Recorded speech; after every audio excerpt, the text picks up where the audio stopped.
এগুলো ওই সর্বপ্রথম যারা এই ইহুদিরা এবং খ্রিস্টানরা এই সম্পর্কে আপনারা জানতে চাইলে আপনারা আহ, আহ, ওই পারস্যের কবি জালালউদ্দিন রুমি রহমতুল্লাহ একটা কিতাব লিখছিল, মারেফে মাসনবী।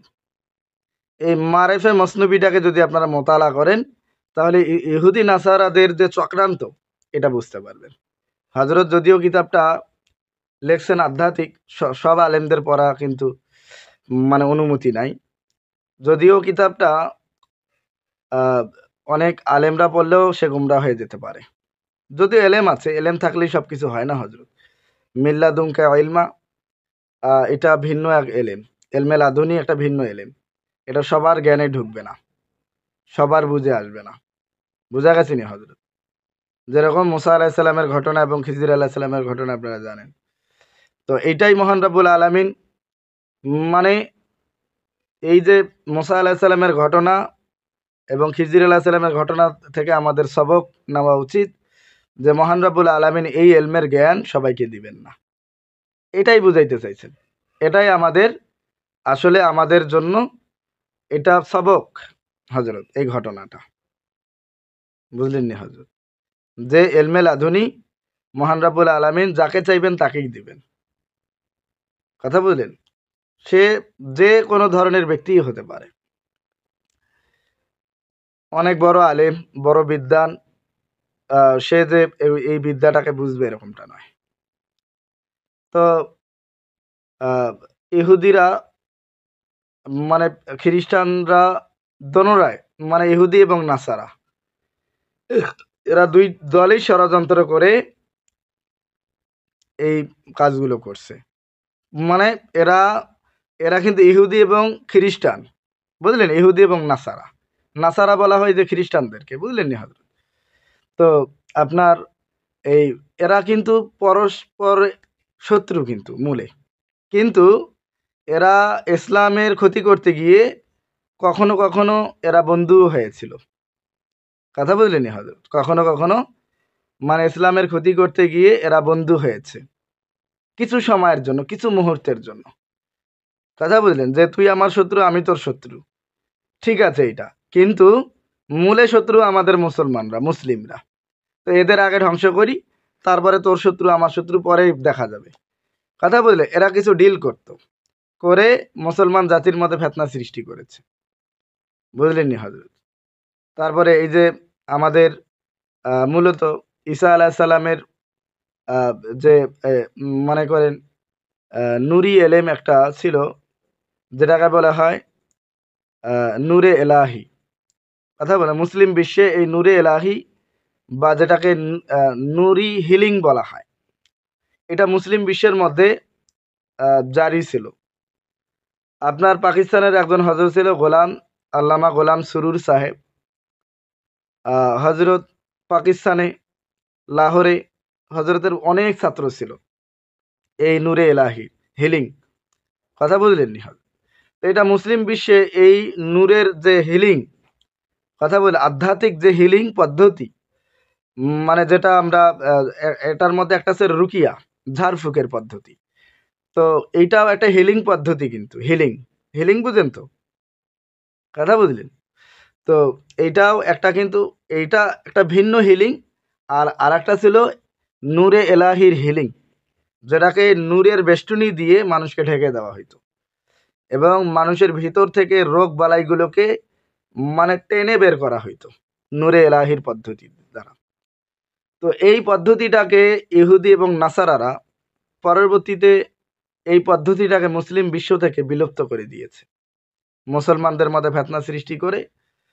যারা বড় বড় হিলার ছিল, মানে যারা হিলিং করতো, এদেরকে হিলার বলা হইতো। বুঝলেন নি হজরত? এই হিলারদেরকে বিলুপ্ত করে দিয়েছে তারা।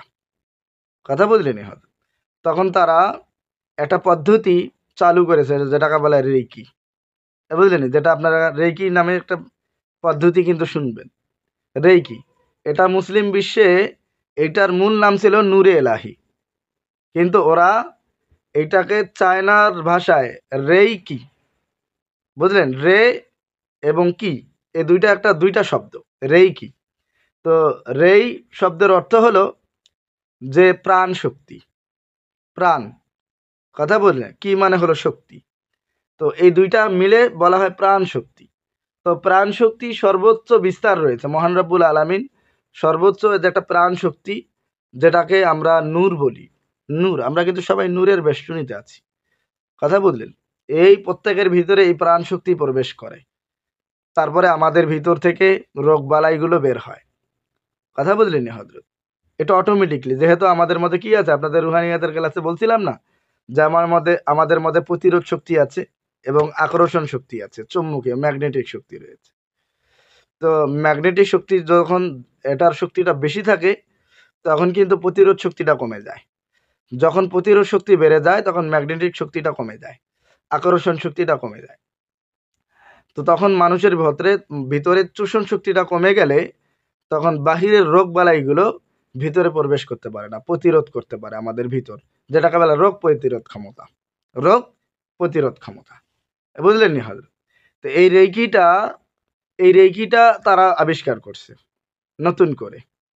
এই রেইকির মধ্যে তারা এমন কিছু সিম্বল, এমন কিছু মানে সিম্বল বুঝেন তো? সিম্বল বুঝেন? সিম্বল, তো এই সিম্বলগুলো যেরকম এই সিম্বলের মধ্যে তারা তাদের গির্জা, হিন্দুদের মধ্যে এটা ঢুকে গেছে পরবর্তীতে। হিন্দুদের যারা, বিশেষ করে যারা হিন্দুদের মধ্যে যারা এদের ওই কি বলে, ওই যারা জ্যোতিষ শাস্ত্রে যারা মানে বিদ্বান ছিল হিন্দুদের মধ্যে, যাদেরকে জ্যোতিষী বলা হয়, কথা বুঝলেন। তো এটা হিন্দুদের মধ্যে জ্যোতিষীটা বেশি, কথা বুঝলেন। এটা আপনাদের বৌদ্ধদের মধ্যেও আছে, এটা আপনারা দেখবেন খ্রিস্টানদের মধ্যে আছে, ইহুদিদের মধ্যে সবচেয়ে থেকে বেশি। ইহুদিদের মধ্যে এখন যেটা দেখবেন, যে ইহুদিরা দেখবেন একটা স্টারের মতন এরা একটা বেষ্টনী সব সময় আঁকে, এটার মাঝখানে বসে এরা ধ্যান সাধনা করে। ইহুদিরাও কিন্তু ধ্যান সাধনা করে, কথা বলে। এদেরকে বলা হয় রাবাই। এদেরকে কি বলা হয়? ইহুদিদের মধ্যে এদের রাবাই বলা হয়। এরা সবচেয়ে থেকে বেশি জাদুকর। এই রাবাইরা যেরকম দেখবেন এখন আমাদের যে কোরআন তেলাওয়াতগুলো, এই কোরআন তেলাওয়াতের মধ্যে এরা ভিন্ন রাবাইরা কিছু সুর অ্যাড করে দিয়েছে, কথা বুঝলে। এরা নতুন নতুন কিছু চ্যালেঞ্জ খুলেছে খ্রিস্টানদের মধ্যে, আপনার ইহুদিদের মধ্যে। যারা এই কোরআন তেলাওয়াত শুনবে তা এই বিশেষ জাদুতে আক্রান্ত হবে, মানে এটাও তাদের চক্রান্ত।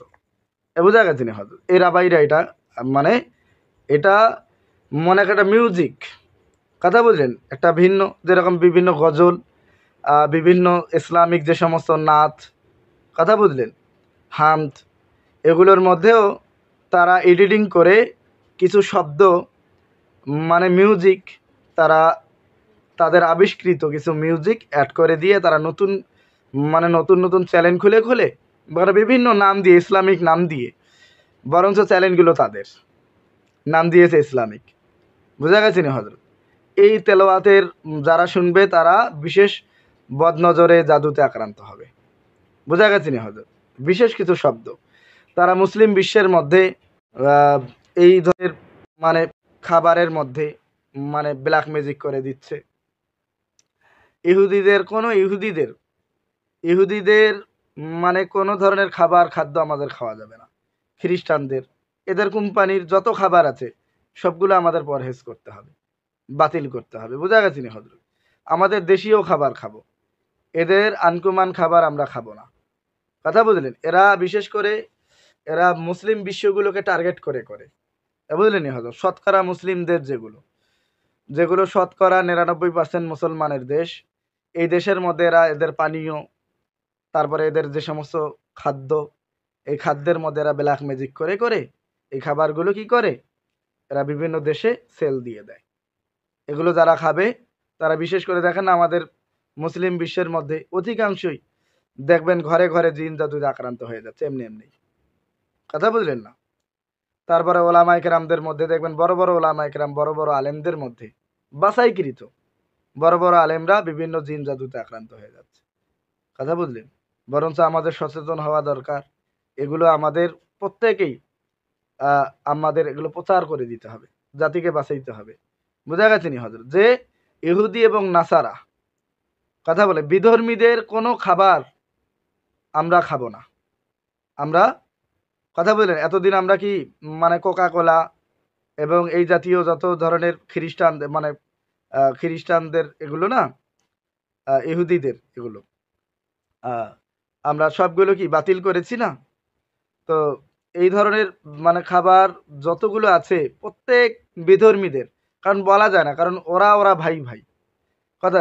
শয়তান কারোই বন্ধু নয়, কিন্তু শয়তান এদের ব্যবহার করতেছে। কথা বুঝলেননি হবে? শয়তান কারোই বন্ধু নয়, ইহুদিদেরও বন্ধু নয়, নাসারাদেরও নয়, কোনো বিধর্মীদের, কোনো নাস্তিকদের বন্ধু নয়, কিন্তু এদের ব্যবহার করতেছে। কথা বুঝলে? এরাও কিসের মধ্যে রয়েছে? শয়তানের মায়া জালে রয়েছে। এরাও জাদুগ্রস্ত, এরাও ক্ষতিগ্রস্ত। কথা বুঝলেননি হজরত? কিন্তু এরা যে ক্ষতিগ্রস্ত, এরা হয়ে গেছে ক্ষতিগ্রস্ত, এরা আর বের হতে পারবে না এখান থেকে, যদি মহান রব্বুল আলমিন এদের হেদায়েত না করে। কিন্তু আমাদের মুসলমান ভাইদেরকে বাঁচানো আমাদের মানে আবশ্যক। বুঝলেন এই কথা? এই জন্য আপনারা যারা ইমাম রয়েছেন, আপনারা প্রত্যেক মুসল্লিদেরকে এগুলো জানিয়ে দেবেন। কথা বুঝলেন? যাদের ইউটিউব চ্যানেল রয়েছে তারা ইউটিউবে এগুলো প্রকাশ করে দিবেন। কথা বুঝলেন? মানে যে কয়জন শুনবে সে কয়জন তো বেঁচে যাবে, আর যারা বিশ্বাস করবে না তারা হয়তো যখন আক্রান্ত হবে তখন তাদের মাধ্যমে আরো 20 জন ফায়দা পাবে। কথা বুঝলেন? বুঝেন নাই কথা? মানে যখন একজন ক্ষতিগ্রস্ত হয় তখন তার ক্ষতির দ্বারা আরো 10 জন কিন্তু মানে সতর্ক হয়। কেউ বিপদে না বললে তো সহজে এগুলো প্রচার করতে চায় না। বোঝা গেছে না হজরত? এই জন্য প্রত্যেক বেদিনদের খাদ্যকে আমরা কি করব? মানে বাতিল করব, এবং আমাদের পরিবারের মধ্যে সবাইকে, আমাদের আত্মীয়দের মধ্যে মুহিব্বিনদের, আমাদের যারা মুহিব্বিন আছে বন্ধু বান্ধব, কথা বুঝলেন, যারা আমাদেরকে মহব্বত করে, আমরা যাদেরকে মহব্বত করি, মানলে যারা মানবে তারা বেঁচে যাবে, যারা মানবে না তারা কি হয়ে যাবে? আক্রান্ত হয়ে যাবে। আর যখন আক্রান্ত হয়ে যাবে তখন তাদের চিকিৎসাদি করে দিয়েন, বরঞ্চ তার দ্বারা কি হবে? আরো 50 জনের ফায়দা হবে। বুঝলেন না এই কথা? তখন সে বলবে যে আমি শুরুতে মানি নাই, বিশ্বাস করিনি, এখন আমি নিজেই এটার মধ্যে আক্রান্ত হয়ে গেছি।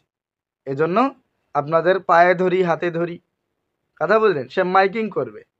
কথা বুঝলেন না? যেরকম দেখবেন কিছু পাগল আছে মাঝে মাঝে, এগুলো চরমনাই আলাদের মধ্যেও দেখা যায়। কথা বুঝলেন? মাইক নিয়ে বের হয় না রাস্তায়, দেখেন না? মাইকিং করতে থাকে, সাবধান করতে থাকে। তো সে এরকম, তার হালতটা এরকম হয়ে যাবে যখন কেউ বিপদে আক্রান্ত হবে।